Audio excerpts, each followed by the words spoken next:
Well, this you're very welcome to Suantraí Íosa, where we're looking at the readings for Wednesday, the 30th of October, 30th week in Ordinary Time. The first reading is taken from the letter of St. Paul to the Ephesians, and it's dealing with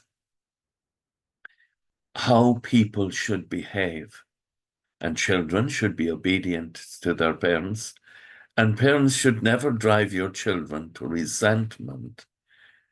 Slaves should act as if they were working for Christ and work hard and willingly.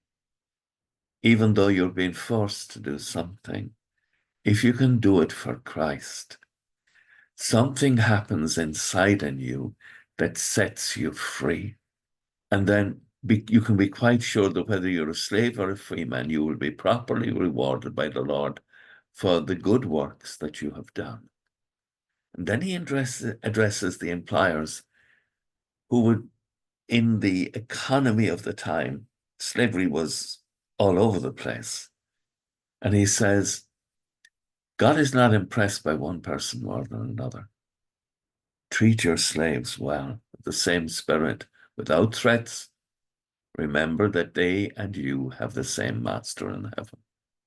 It's an extraordinary piece. It doesn't challenge the laws of the time, but it makes it quite clear to us that if you have a slave, you must treat them as you would treat your own brother. And then Psalm 145, the Lord is faithful in all his words. They shall speak the glory of the Lord, to make known to people the mighty deeds of God. It's important that we don't fit in. It's important that our lives mystify people. Now, you can't be going around saying, holding up your Bible and beating people over the head with it, but you should mystify people. In a time of darkness and a time of materialism like we're living through, we should shine out as different in this time of darkness. Don't fit in with darkness. Stand out radically as a contrast to the darkness of this age.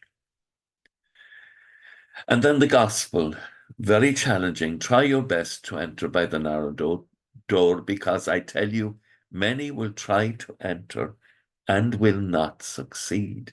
Now listen to this very carefully, to what they say. Lord, open to us. But he will answer, but I do not know where you come from. And then they answer, we once ate and drank in your company, referring to the Eucharist. We did it before. It's no longer part of our lives. Other translation is, we have eaten and drunk with you in the past.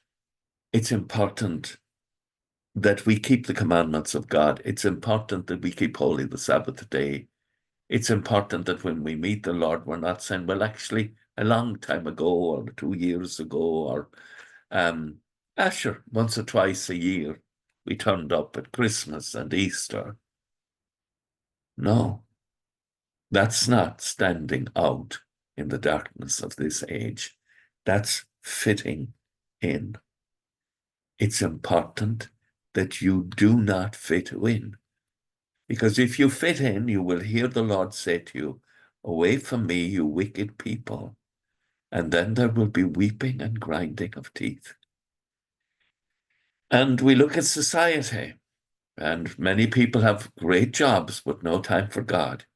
Yes, there are those now last who will be first, and those now first who will be last. The Lord has warned us. With thoughts such as these, let us go to our beds, and let us pray that when we awaken in the morning, our hearts will indeed be filled with the wonder and the praise of God. Agus gamana dia le coptic shiv, a hormak agus spirit nave. Amen. Slán go fóill. Bye for now.